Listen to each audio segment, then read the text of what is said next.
And now, Virgin Most Powerful Radio is pleased to present Hands-On Apologetics with renowned Catholic author and apologist, Gary Michuta.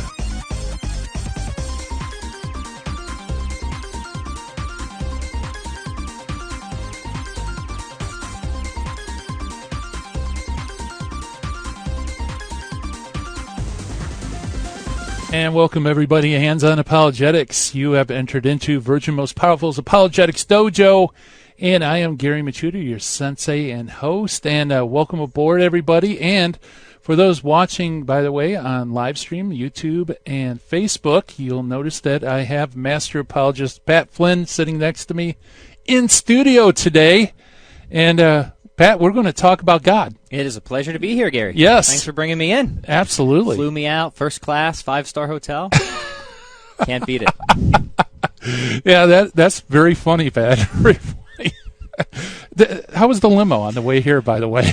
You know, the pickings were a little slim, Gary, but it was a comfortable ride. I appreciated it. Good. Yep. Mm-hmm. That's good. Yeah, hey, only the best for our guest. That's all I can say.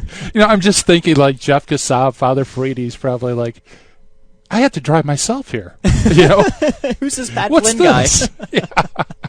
Why does he get the treatment? Yeah. No, kidding. I had to be in the area to do some work for St. Paul Street evangelization, and you happen to live nearby, so this worked out pretty well. Yeah, tell us a little bit about that. Yeah, it's a really so St. Paul Street evangelization is people may have run into them. They literally send people out into the streets to do old school evangelization. They'll hand you a rosary, and they'll start a conversation, and just trying to spread the good word. And what they wanted from me was somebody to head up the project they have a series called One Good Reason. And they'll have one good reason for atheists or one good reason for Protestants, essentially why you should believe in God or become Catholic or something like that. Mm-hmm. So they wanted me to provide the content and the scripts for atheism. So I spent the past couple weeks developing lessons from natural theology, arguments for the existence of God, a series of them.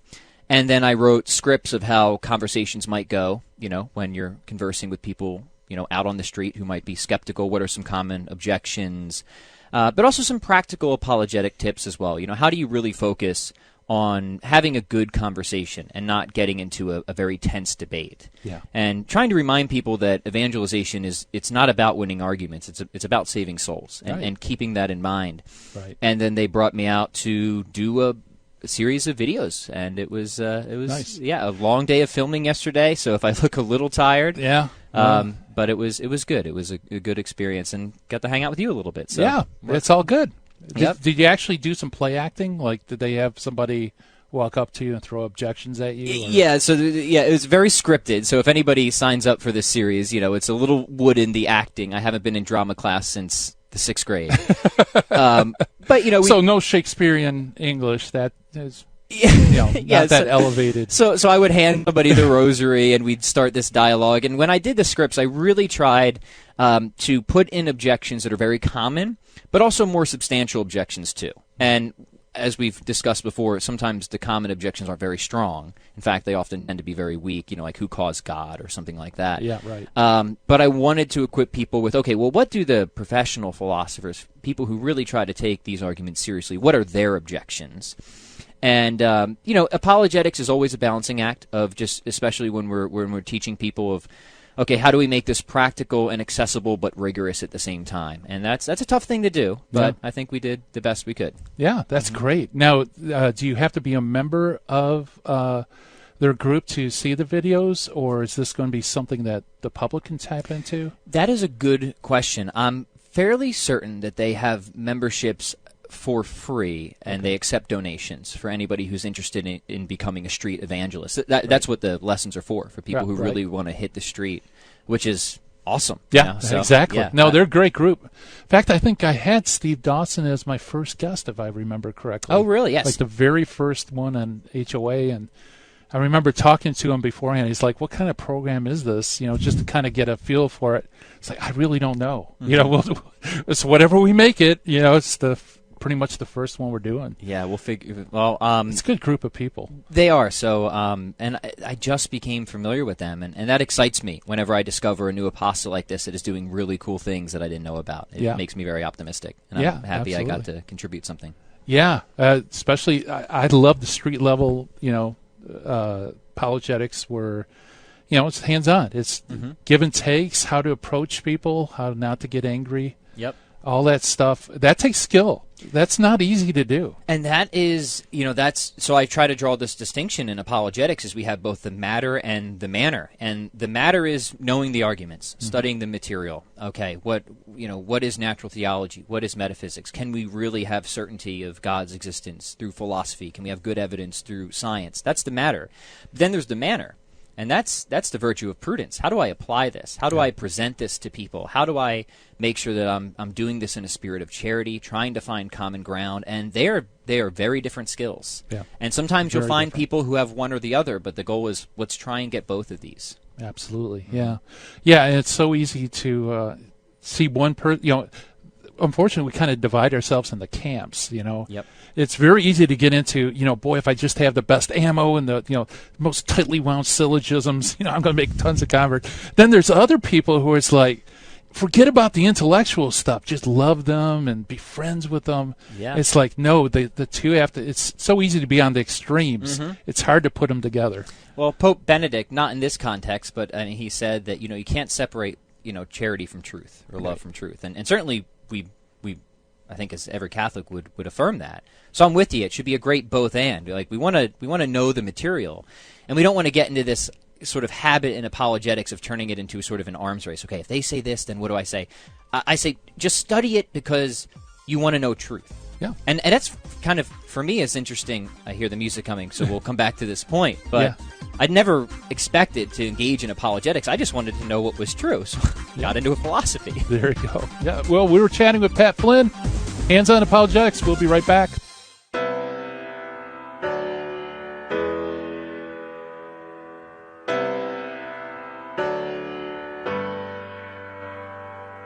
This is Matthew Arnold for Virgin Most Powerful Radio.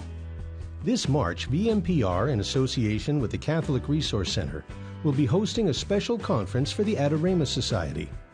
Adoramus at the Triduum, a conference on the spirituality of the Triduum liturgies, featuring speakers Father Joseph Fessio, Dr. Anthony Lillis, and Christopher Karstens, addressing such topics as developing a liturgical spirituality, the spirituality of Holy Thursday, the spirituality of Good Friday, and the spirituality of the Paschal Vigil and Easter season.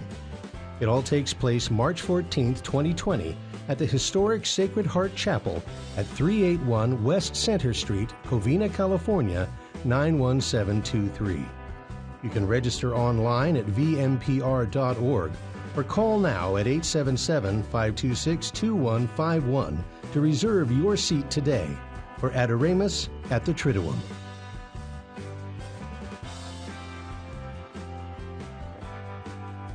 Psalm 119 says, "Your word is a lamp for my feet and a light to my path." According to St. John Paul II, being a Christian means saying yes to Jesus Christ.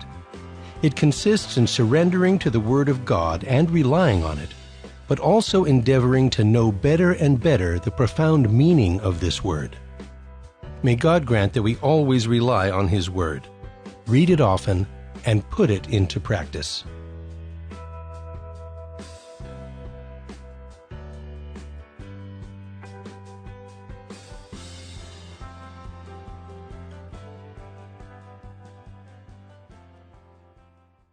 Buying or selling your home or your business property? This is Terry Barber. Real Estate for Life underwrites the Terry and Jesse Show.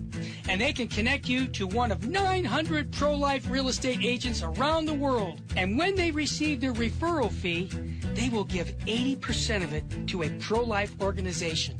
Wow! That's 80%! realestateforlife.org, 877-LIFE-US1.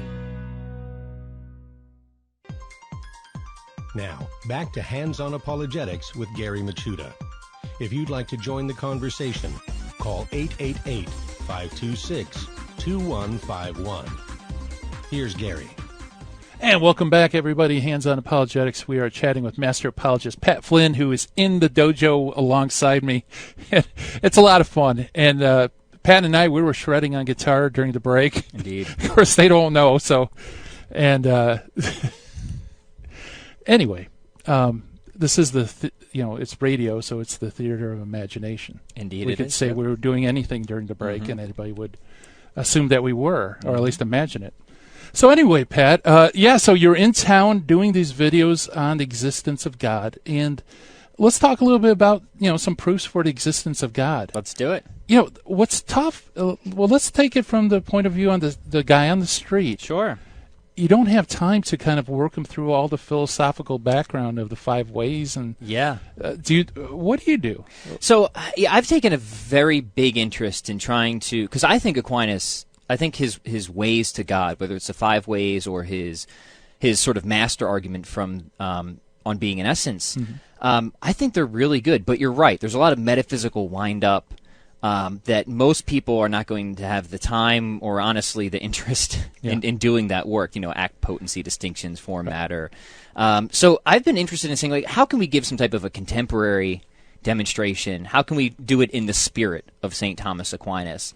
Whether or not I've been successful in doing that project is another question, but that's something that, again, it comes to that balancing act, right? How do I stay true to what Aquinas' arguments are, but try to make them presentable enough and accessible without losing force? Yeah, right. And I think there's a couple ways to do that. So when I was working with St. Paul, and I'm working on a couple different written projects right now, I do think that focusing on a contingency type of argument first is worthwhile, if for no other reason than philosophers through the ages have always seemed to think that that's the most important one. Leibniz said the most exquisite question we can ask is, why is there something rather than nothing? Right.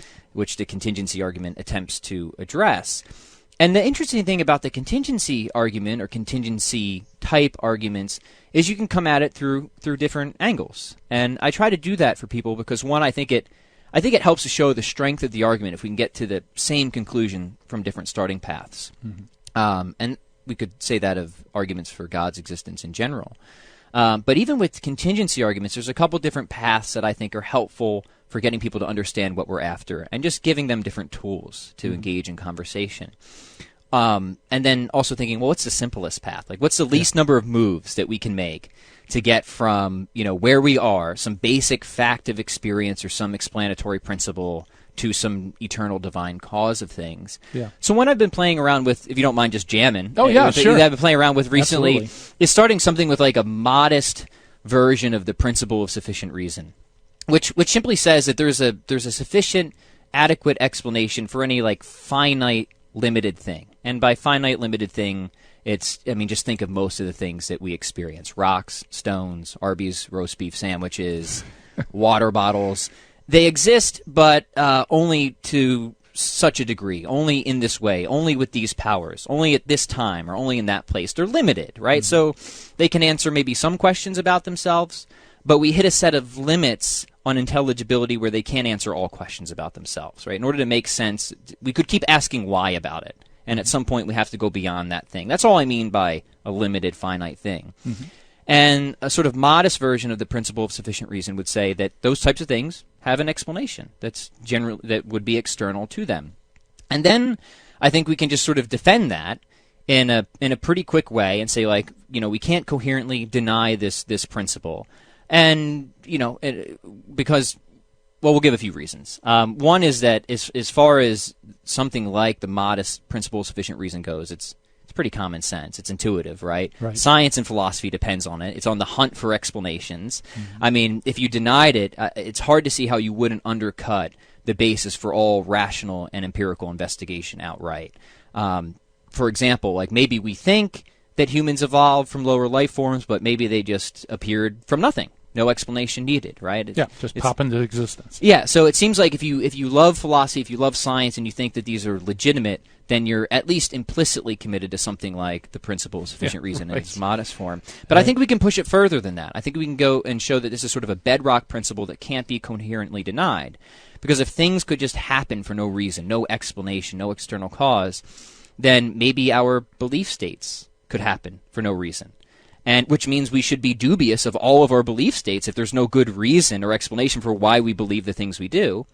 But the belief state of wanting to deny the principle of sufficient reason could be one of those dubious belief states. Yeah, right. Which means we have no good reason to deny the principle of sufficient reason. Right. And I think something like that shows how fundamental this principle is. Like, you really cannot coherently deny it without entering a sort of radical and global skepticism. Yeah.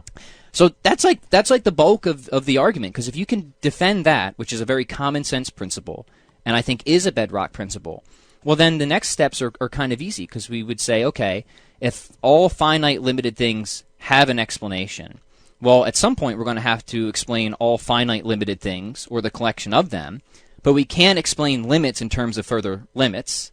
So the only option left is we have to explain what is finite and limited in terms of something, at least one thing, that is infinite and unlimited. We can't explain X in terms of X, so we need to go beyond finitude and limitation to some type of being, or being itself, that has no restrictions, boundaries. There's no finitude, no limits on what it is, what it can do, what it knows, etc. And then the move from there is pretty simple, in just understanding that there could not be, in principle, more than one unlimited and perfect being, because we'd need some differentiating feature between them, meaning one would have to lack something the other had, and it wouldn't be infinite and unlimited anymore. Right. So that's one I've been playing around with, and I think that's pretty fun, because it's really two steps. We got to defend the PSR, and then we apply the PSR to just any limited finite thing, and realize that gets us to really a firm conclusion that there must be some qualitatively, and what I mean by qualitatively is we're not talking about like an infinite spatial magnitude, but a qualitatively unlimited being, really a perfect being. And this is, I think, in the spirit of Aquinas, because that's how Aquinas thinks of God. God's essence just is subsistent existence. He's being itself, with no restrictions, no minuses applied to him, right? Yeah. Whereas all these finite, limited things, they exist, but it's like existence with a set of minuses. It's restricted. It's bounded in some way. Right. And by applying something like the PSR to bounded or restricted things, we ultimately get to that which is unbounded or unrestricted to explain it. Yeah, it's interesting. I had Dr. Edward Fazer, who I know has been on your show. Yeah. And I said, hey, if you were having coffee with someone and they challenged God, which, and you only have a limited amount of time, what would you go to? And it was the PSR. The idea of the sufficient reason, and he did a very nice job. I think you actually were a bit tighter. But I was still impressed either way. I mean, they both did excellent jobs. Let me be clear, a lot of my influences, he's done great work on this stuff, so I have to give a major hat tip to Dr. Fazer on this type of argument. So. Absolutely. But that's interesting. I would not have guessed that for him. I would have guessed he would have gone a more traditional maybe argument for motion or something like that. Yeah, I thought argument for motion, or possible being, non-being, or essence and existence distinction. But PSR, and I thought, boy, that in his book, 5 Proofs for the Existence of God, that seemed to me the most complex of all. And yet he would choose it as, that would be his go-to source. Yeah, and that's, that is interesting, because it goes to show, again, the practical side might not be what you think is the ideal argument. Maybe you think that there's a stronger argument, but in everyday conversation, okay, I'll sacrifice what I think is the most robust argument for something that I think I can just get across quickly. Yeah. And that's part of that balancing act again. So I say I'm playing around with this because I'm still kind of thinking of how exact. So thanks for being my testing field of how I would present something like this. No, that's great. And what I like about it is all the objections are on a very slippery cliff. That, boy, if you object too much, you end up objecting to everything. Everything's a radical skepticism. So, even the question of whether God exists is totally up in the air. Well, that's it. It kind of gives, I don't even think it gives people a choice, but it shows that there's a true dilemma here. Like, if you're going to commit to human reason in any degree, right, you're going to get to God. And there's no way to arbitrarily cut it off without entering this global radical skepticism. Right. And I think that's a powerful thing to show that, like, look, everybody wants to be reasonable. Who doesn't want to be reasonable, right? Right. And if you're reasonable, you're going to be committed to something like what I just call it the modest principle of sufficient reason, but it's pretty similar to how most Thomists would would think of the PSR. And that's to be distinguished from other rationalist philosophers that hold like a much stronger version of it, which is probably not worth getting into here. But I think that's good. You have to do a little bit of work up front, and it's different than how Aquinas. So you start with some type of explanatory principle, show why this is a good one, show that maybe you can't really deny this thing, and then you just drive it through, and you're irresistibly, ineluctably led to this qualitatively perfect being. Which, that doesn't prove Christianity or Catholicism, but it gives you a worldview that's compatible with it. So it gets you along the way. Well, what if, I can imagine this would be probably the most popular objection would be the brute fact, that eventually you just run into something that's just a brute fact that is what it is. Mm-hmm. And the conversation ends there. There is no sufficient reason for a brute fact. Yeah, so there's two things I'd say to that. One is that by tossing out a brute fact, you just have denied the principle of sufficient reason. So now we're back to that radical skepticism, right? Yeah. So I'm trying to address that objection up front by saying, like, look, if you try to take, because you're right, if you try to take a brute fact approach, you are effectively denying the PSR, and this is why that's incoherent. So it's really already been addressed in a sense, but you can just reinforce that. The second thing is it's arbitrary. It's like I just gave you an explanation, right? Yeah. Like I just told you what the explanation is, and we got there logically. So why would you suddenly say that there is no explanation? Rather, you have to show me what's wrong with the explanation I gave, because that seems perfectly coherent to me. Yeah. So not only does I think, and you're right, I think this is the strongest objection of atheists is the brute fact. But now I don't think it works for these reasons, because one, it denies the PSR, which I don't think can be coherently denied. Not if you don't want to live just like sucking your thumb in the bathroom. Your favorite line, right? What is going on, right? Can I make sense of anything, even my beliefs, right? And there's certainly no good reason to deny that. Plus, it just begs the question, right? An explanation was just given. So what's wrong with it? Right? Yeah, exactly. And it's a logical one. Yeah. Yeah. Well, this one I think is not as strong, but somebody could say, well, ultimately you end up with a brute fact of God's existence that can't be explained. What's the difference? I just stop a little earlier and say, once we get to that point, then there's no need for explanation. Yeah, and this is important that positing God as an unrestricted reality doesn't violate the PSR; it satisfies it, because God would be that unrestricted act of understanding. God is, in principle, that which can answer the complete set of questions that can ever be asked about reality in total. So we don't arrive at a brute fact. We arrive at this source of intelligibility. That doesn't mean that we can understand it, but it means it's in principle there. So that's an important distinction to make. Number two is, again, it can't be the universe, because the universe is a finite, limited thing, and that's exactly what we just argued through. So those are two ways that I would start to address that God really is, he can answer the ultimate why question, whereas the universe certainly can't. Yeah, very good. Well, we're chatting with Pat Flynn about God and proofs for God and everything in between. So stay tuned, everybody. We'll be right back.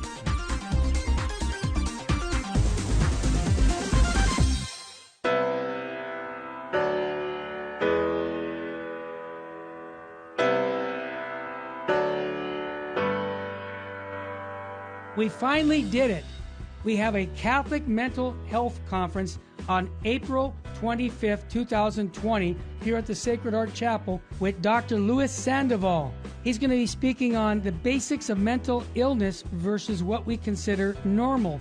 Number one, he's going to go on the basics of mental illness versus what we consider normal. Second hour, depression, anxiety versus oppression and obsession. The third hour, bipolar disorders. Oh my gosh, infestation and possession. He's going to talk on mental health with the spiritual aspect. Number 4 talk will be on drug use, altered mental status versus demonic influence.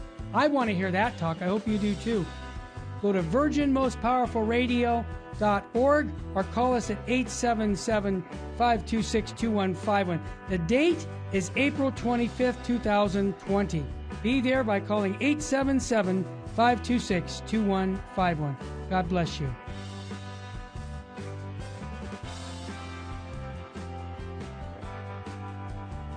This is Terry Barber. I want to thank you for supporting Virgin Most Powerful Radio.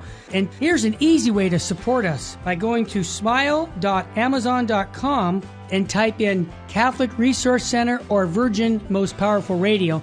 And when you log in your Amazon account and you purchase products, a portion of it will go right back in supporting Virgin Most Powerful Radio. And it doesn't cost you a dime. I want to thank you ahead of time because that supports us year-round. May God bless you and your family.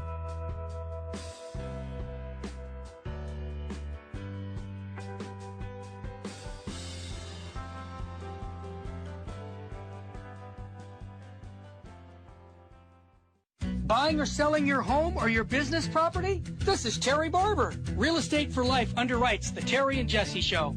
And they can connect you to one of 900 pro-life real estate agents around the world. And when they receive their referral fee, they will give 80% of it to a pro-life organization. Wow! That's 80%! realestateforlife.org, 877-LIFE-US1. This is Jesse Romero. You're listening to Hands-On Apologetics with Gary Machuda on Virgin Most Powerful Radio. And welcome back, everybody. Hands-On Apologetics. And we're having a lot of fun here in the dojo. We have Master Apologist Pat Flynn of the Pat Flynn Show. You know, Pat, before I forget, why don't you tell everybody about all the great stuff you're doing with your ministry? Oh, well, thank you very much. I host the podcast, The Pat Flynn Show, which you have been a guest on. I have to get you on there again soon, by the way. Yeah, that'd be fun. Always, any excuse I can have to talk to you, I'll take it. Lots of stuff. I mean, we're kind of, I guess it's somewhat, it's not that much of a secret. We're working on a project together right now that hopefully we'll have wrapped up in the next 20 years or so, an apologetics book. Talk about a cliffhanger. Yeah. 20 years in the making. Been doing a lot of writing in philosophy and apologetics. And, you know, my primary business is in fitness, so teaching people how to work out. And, right, chroniclesofstrength.com. That's right, yeah, so thanks. Yeah, so if you haven't visited, folks, check it out, chroniclesofstrength.com. Pat Flynn Show, and you have a YouTube channel as well, right? I do, and that will mostly be workout material. But if you're busy and you want good at-home workouts and you have a kettlebell, which looks like a cannonball with a handle on it, and you want to learn how to use that thing, I think you'll enjoy it. Yeah, you know what those always remind me of is the rocks in what is it called? With the ice, you know, it's like shuffleboard, but it's on ice. I can't think of the name. I have it's a no Canadian idea. sport. I should know this. It's not. It totally doesn't matter. Yeah. It doesn't matter. Whatever it is. Yeah, so, okay, let's move from that to the existence of God. You know, Pat, one problem I always have with the proofs for existence of God is there is such a fine distinction. Like when Aquinas says 5 ways, he, it's just like a laser beam that he follows to the existence of God. And it's so easy to start off with, like, the argument from motion and end up with an argument from existence, non-existence, or something like that. Is that common, or is it just me? Yeah, no, I think it is. Do you have is. the same yeah, problem? It's like crossing streams. Like, don't ever cross streams with Ghostbusters. And I don't know if I have necessarily a problem with that, because again, when you're in practical conversation, maybe you start with one way, and you're like, I don't know if this is working for whatever reason. Like, maybe I'm just brain dead, and that happens. Like sometimes we just have bad days where we can't articulate ourselves well. I'm probably having something of that myself today. Or it's a way of life for me. Or we find that it's just not connecting with the person, so we switch strategies, and I think that's totally fine, right? Yeah. But I think the other part of it is just gaining clarity on what Aquinas is saying, and part of the difficulty if you study Aquinas directly is the 5 ways are so concise, they're really summaries.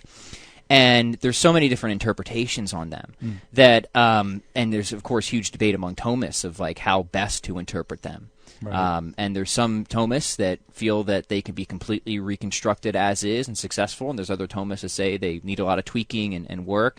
So I think the better thing to do with Aquinas is get like an overview of his kind of grand metaphysical picture, which is this idea of sort of a participation metaphysics, where God is that perfect full plenitude of existence is such, and that anything else that exists, like we said before, is a sort of restricted act of existence. It exists, but only in this way, only in this degree. It doesn't exist in virtue of what it is. So it's like existence with a set of minuses. And I think a good way to kind of think about this, I borrow this from Father Norris Clark, is if you imagine God kind of thinking the world into existence, which is analogous to how we think, right? God doesn't think like we think. But if you imagine, just for the sake of illustration, that he's thinking the world into existence, when he's creating things, he would think, okay, this exists and is like me, but only this much, or only in that way, or only to this degree. And I think that's a good way to just start to view how Aquinas' metaphysical picture of the world is in general. And his sort of master argument, I think, comes from, you don't find it in his 5 ways. You find it in the Diente. Yeah. That's what I wanted to talk to you about, because that is one argument that I think most people on a popular level never even heard of. That's right. His argument from essence and existence. I think it is his master argument, and it gives you a sort of interpretive lens, if you will, to go back and then look at the 5 ways and say, okay, what did Aquinas really, and I think that's a good thing to do in philosophy is, you look at any philosopher and you not just try to interpret it charitably and say, okay, here's the best version of what I think he said, but then take it even further and say, what's the most that could be said of this? And I think that's a virtuous thing to do intellectually on any side of the debate, whether you're looking at arguments for God or against God. And Aquinas, we know, was great at that. Like he steel-manned his opponent's objections. Like he would state objections certainly stronger than you would typically find them paraded around today by most critics. And you'd be like, wow, how's he ever going to overcome this? And then he does. Yeah, right. So the argument from essence and existence, we can just kind of give a general sketch and then get into it. Yeah. Is really interesting because he doesn't start with like the principle of sufficient reason like we were doing before. Rather, he more or less proves a causal principle by starting with the things of everyday experience. And this is how his project of metaphysics typically works. You start with just some undeniable fact of experience, whether it is, say, change in the first way. Rather, for the famous Thomistic proof, he's starting from things like rocks or lions or cups or roast beef sandwiches, and he's recognizing something very important about these things. They exist, but they don't have to exist, and that their essence is really distinct from their act of existence. And we should probably give some definitions. Yeah, I was right? going to say, what do you mean by essence? So essence is the what of something, right? And we would typically say, just for whether people agree with this example or not, that what a human being is a rational animal, right? So the what of something would be its essence, and the fact that something is, we would say, is its existence or active existence. And what Aquinas is trying to get at is he's trying to show, again, for any finite limited thing, its essence is truly distinct from its active existence. And because of that, it must have existence imparted to it, not just when it came into existence, but ongoing, concurrently, for any moment that it exists. It is essentially borrowing existence. It has existence in a derivative way. And obviously, if that is true, if there really is a real distinction between essence and existence in any finite limited thing, this would demonstrate that all these things are caused to exist.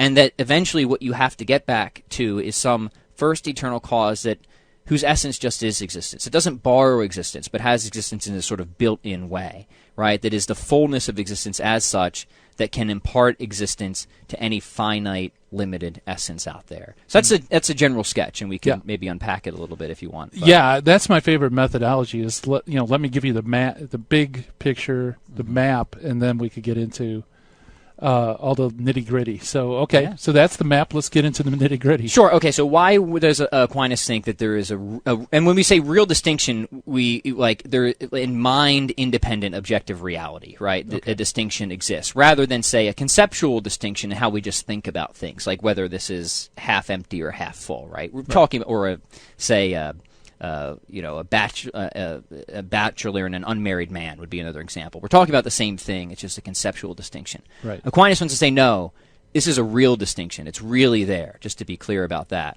And there's a couple lines of arguments that he gives and that have been sort of supported and promoted by contemporary Thomistic philosophers since, and I think they're good ones. One is very simple and intuitive, is that we can know the essence of something without knowing whether or not it exists. So an example that's typically given is, imagine that you meet an extremely sheltered person, and they've just never been out into the world before. And you describe to them the essences of, say, a lion, a pterodactyl, and a unicorn. I think this is actually the example that Dr. Fazer gives, so I'll borrow from him here. And then so you describe the essence of what these things are to this very sheltered person, and then you simply ask them, from a description of their essences, can you tell me which one of these exists now, which existed previously but is extinct, and which has never existed? And it seems very clear that without actually going out and looking at the world, empirical investigation, we would have no idea. So we can understand the essence of something without understanding its existence, which seems to say seems to imply pretty strongly that there's a real distinction here. Because if essence was really identical to the existence of something, then it should be included in our knowledge of its essence. Now, a way we can sort of further this and give a little, because some people debate when it comes to Aquinas whether this really proves the real distinction or not, or if it's his other later arguments. I think we can leave that open for now, but add one more layer of support, which would be this, to show that this is a real distinction, is that we can falsely judge about something's existence without misconceiving what it is, for example. So if take the overly sheltered person again, if he judges that lions don't exist, he's wrong, but he hasn't misconceived what a lion is. Whereas if he judges that a lion is say a dog, well, now he's got something fundamentally wrong about the essence of a lion. But that doesn't seem to be the case if we judge falsely about its existence, which again seems to really support that there's a real distinction between essence and existence, between these types of things. So that's the first line of support. The second one is the sort of everyday obvious thing that everything we come into contact with that is limited, finite, that we see, touch, taste, feel, is contingent. It came into existence, and it eventually disappears from existence, including lions, right? There was a time when lions never existed, and there could be a time, again, hopefully not, when they go completely extinct. And that wouldn't change the essence of what a lion is. But even furthermore, if to be a lion is identical to existence, then that seems like it wouldn't be the case, because then lions would exist necessarily, not contingently. Right. But lions exist contingently. But if something exists in virtue of what it is, then it would have a sort of the strongest and most robust form of existence. It couldn't not, I'm going to get this wrong, couldn't not exist. Right. Right? Yeah. It has to exist, right? But that's not the case of these things. They're contingent. Yeah. So that, I think, is an additional layer of support to really help show, okay, these finite, limited things, there seems to be a real distinction between essence and existence. And one last one that's a little bit more technical, but I think it's important and really solidifies this argument, is whatever exists in virtue of what it is, there can only be one of these things, right? It isn't susceptible to multiplication. So if its essence just is existence itself, or existing through itself, or pure existence itself, to have more than one of these things, you would need to have some differentiating feature. But then whatever is different from existence itself isn't existence itself anymore. Right. So whatever this thing is, there's only one of them. But when we look out into the world of finite contingent things, there's many of these things, right? So it doesn't seem like, any of the things that we come into contact with that is finite and limited could possibly be something that exists in virtue of what it is, a necessary reality. So those are 3 points. There's other ones where maybe worth pointing out that Father Norris Clark gives this example that if I exist simply in virtue of being Pat Flynn, it would seem to commit us to the absurdity that anything that exists would be Pat Flynn. Yeah. Because just to exist is to be Pat, and that's because there's Gary Machuda right here, right? Yeah. Yeah, very good. Well, we're chatting with Pat Flynn himself here at Hands on Apologetics. We'll be right back. Stay tuned, everybody.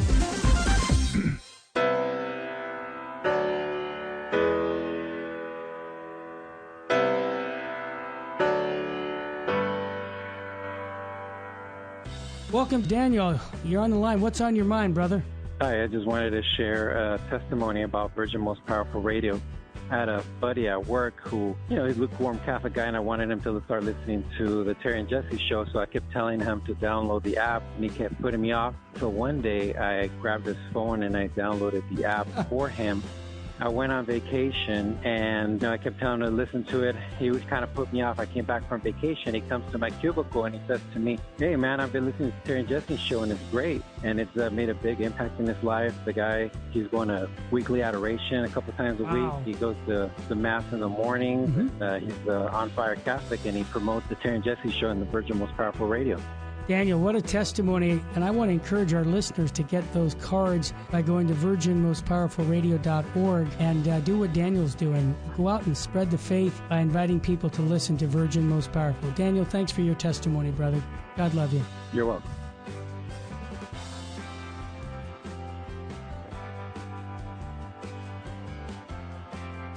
Hebrews 11:3 says, "By faith we come to understand." According to St. Augustine, Understanding is the reward of faith. Therefore, seek not to understand that you may believe, but believe that you may understand. May God grant us a strong living faith in Him and His divine plan of salvation, and help us to believe so that we may understand.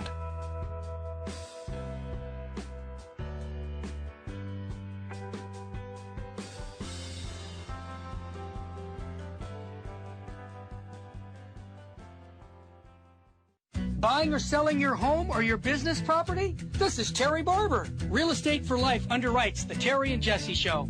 And they can connect you to one of 900 pro-life real estate agents around the world. And when they receive their referral fee, they will give 80% of it to a pro-life organization. Wow! That's 80%! realestateforlife.org, 877-LIFE-US1. Now, back to Hands-On Apologetics with Gary Machuda. If you'd like to join the conversation, call 888-526-2151. Here's Gary. Welcome back, everybody. Hands-On Apologetics. And for those watching live stream, you know that we have Pat Flynn in the dojo, and we are going through proofs for the existence of God. And Pat just gave a great explanation of, I believe, probably the least known Aquinas' 5 ways, at least on a popular level. Like academics, they might know that better than some of the other 5 ways, because there's different varieties of those, interpreting those 5 ways. I agree, and that's true. You know, most professional philosophers who are Thomists or theistic philosophers seem to prefer. I mean, part of it is just you just have more material. I mean, the 5 ways, again, are very short. They were sort of meant to be mere summaries. Right. And once you get into Aquinas' more high-powered metaphysics, it generally has this type of flavor to it. Yeah, that's a difficulty, because the Summa Theologica was written for beginners. It was an instruction manual. Can you believe it? I know. So he just assumed, well, you guys know this. Here's the 5 ways, and of course, blah, blah, blah. Mm-hmm. But so that means there's some wiggle room for scholars to say, okay, well, let's try to figure out what was the background to the 5 ways. But with this argument from existence and essence, he goes into it at length.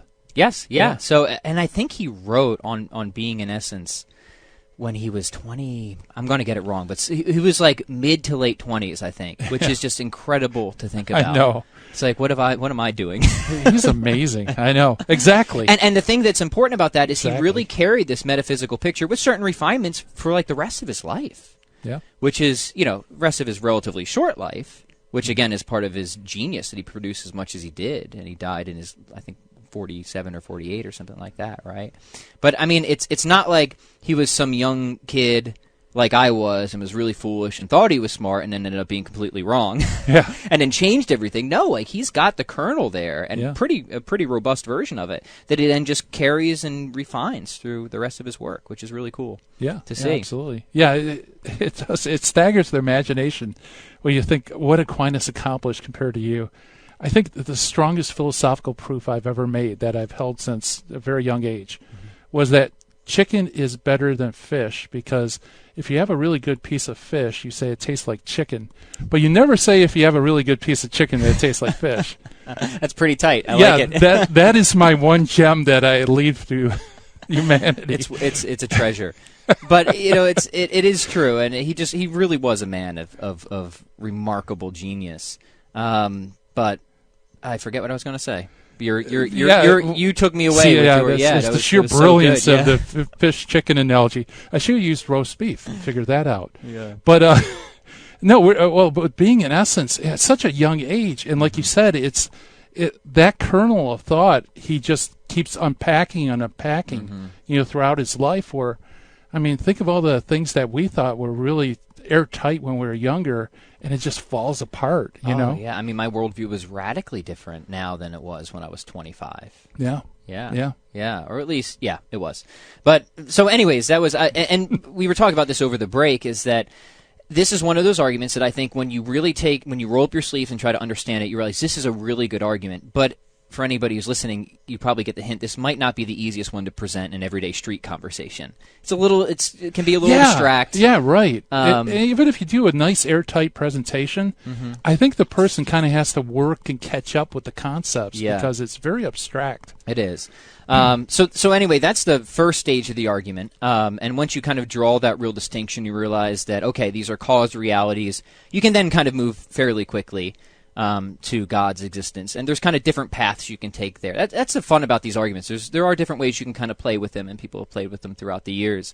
But then, I mean, one way to go is like, okay, so there's clearly caused realities. These things don't exist necessarily.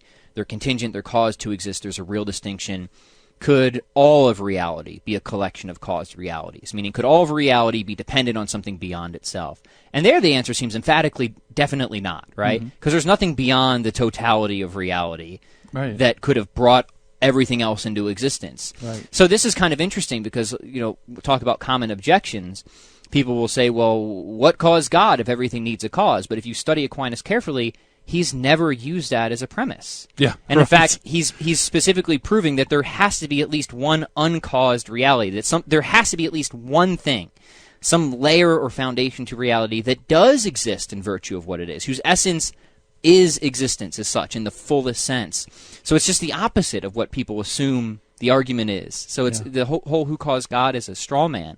So once you kind of see that there has to be some type of necessary reality to explain why any caused contingent thing exists, why any finite limited being with a real distinction between essence and existence, then we're kind of just back to unpacking what that is, right? And really that's just a matter of just peeling away restrictions and boundaries and finitude till we get to that which just is the pure act of existing through itself, that isn't restricted to any one way of acting or being. Because like we said, we sort of already demonstrated this already, if existence as such was restricted to some way, like being Pat Flynn, then all existence would have to be Pat Flynn. Yeah. But that's not the case, right? So we have to peel those restrictions back, take them off, and realize that whatever this necessary reality is that exists to itself, in order to explain the one and the many, which is the great mystery of philosophy, how we all participate in being, right? Like there's this common theme that we all exist, right? But we're different. I'm not you. You're not me. I'm not this cup, right? So there's the one and the many. In order to explain that, whatever this necessary reality is, it must be free of restrictions and boundaries. And we're kind of back then to the same conclusion of the first argument, that we're back to this qualitatively perfect being, right? That has no limits to what it can do, what it knows, its goodness, its value, and so on. Yeah, yeah. And I don't know why this came into my head, but it reminds me of like the nominalist conception of that God's will is not limited by his nature. You ever? So it's God has an unrestricted will, because if you say God has to act in a good way, then you're restricting God. And but the funny thing is, how could God's nature be restrictive in itself? Because it's the perfection of all perfections. It's unlimited. That's right. And there's a couple ways of solving that. One is just understanding that in the order of being, whatever is bad is a privation. It's something that's missing, that isn't there. So God as a qualitatively perfect being isn't susceptible to that. So once you understand these arguments, you understand why God couldn't sin or couldn't choose evil, right? Because that's a hole in being where goodness should be. And God is just the fullness of goodness as such. Right. So that's one way of addressing that. And that's what's really great about Aquinas' paths here, is they give really good answers to address nominalism and things like that. Yeah. The other is just a deep metaphysical confusion about intellect and will, which is probably not worth getting into on this segment. But that they're like separate, or that the will is higher than the intellect. Aquinas would reject all of that. Yeah, so essentially what they're doing is they're taking things in the created world, which the essence and existence are distinct, and then projecting it to God as if like there's a will and a essence in God. They're separate and distinct. Yeah, and that's really important, is this argument does prove divine simplicity again, because whatever it is unrestricted, there can be no limits or differentiating features, right? So there can be no boundaries, internal or external, with respect to God, right? God can't exclude anything from himself, because then that thing wouldn't, any possible realities, because then it wouldn't be a possible reality, right? If something were incompatible with God, then it could never receive existence, which means it's not a possible reality. Same thing, if there were any sort of divisions or restrictions or limits within God, well then, we haven't really found God. right? We've just found another finite, contingent, limited being. Right. So whatever God is, he is the pure, simple, utterly simple act of existence through itself, which means that whatever God's power is also God's knowledge, is also God's goodness, is also God's love, right? Yeah. Mm-hmm. Yeah, I love Augustine's line, for God to be is to be wise. Yeah.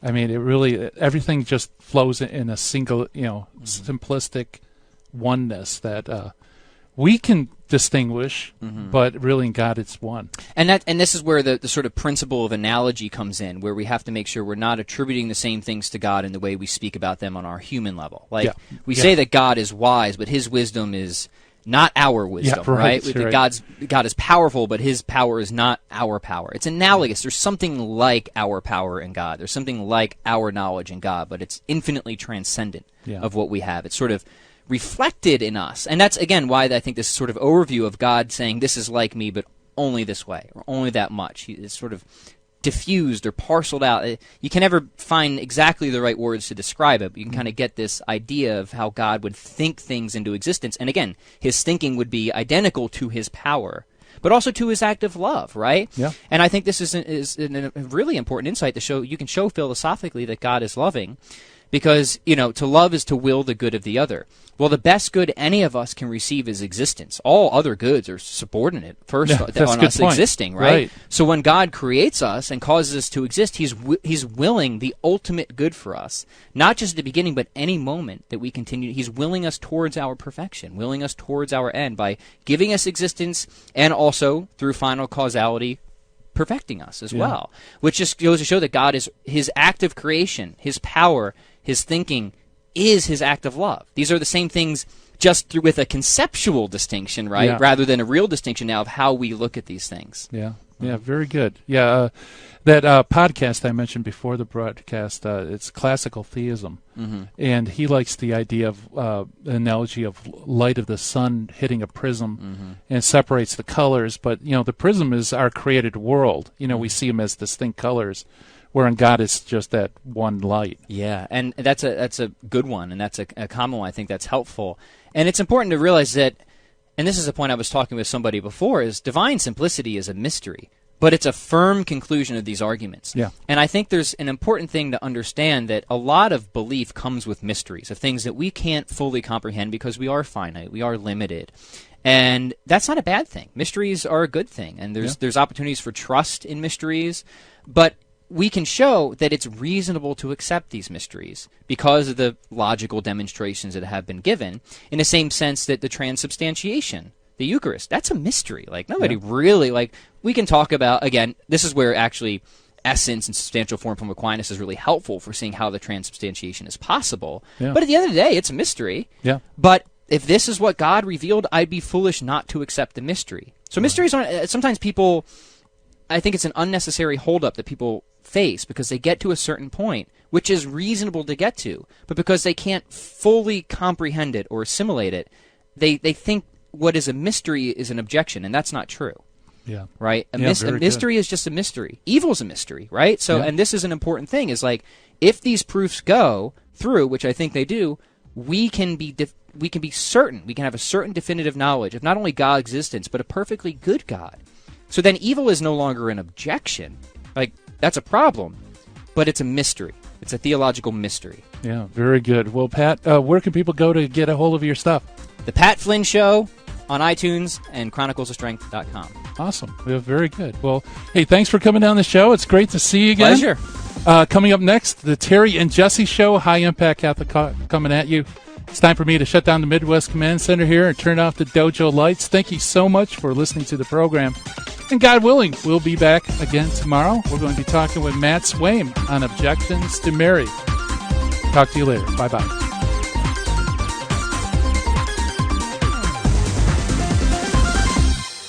In the 1990s, I lived and worked in Hollywood. But when my wife Betty's mom took ill, we relocated to Orange County. And it was during this time in our lives that I converted to Catholicism. Once my eyes were opened to the truth, I couldn't learn enough about the faith. But I had less free time than ever, especially with a long commute. That's when I discovered the real value of Catholic audio. listening to cassette tapes transformed my daily commute into a miniature retreat. And that's the beauty of Virgin Most Powerful Radio today. Since the podcasts are archived, you can listen anytime on our smartphone app. I know how listening to Catholic audio can bring you closer to Christ and His Church, so I encourage you to visit the App Store or go to vmpr.org and download the app today. It just might change your life. I'm Matthew Arnold for Virgin Most Powerful Radio. Virgin Most Powerful Radio, sharing the gospel with clarity and charity.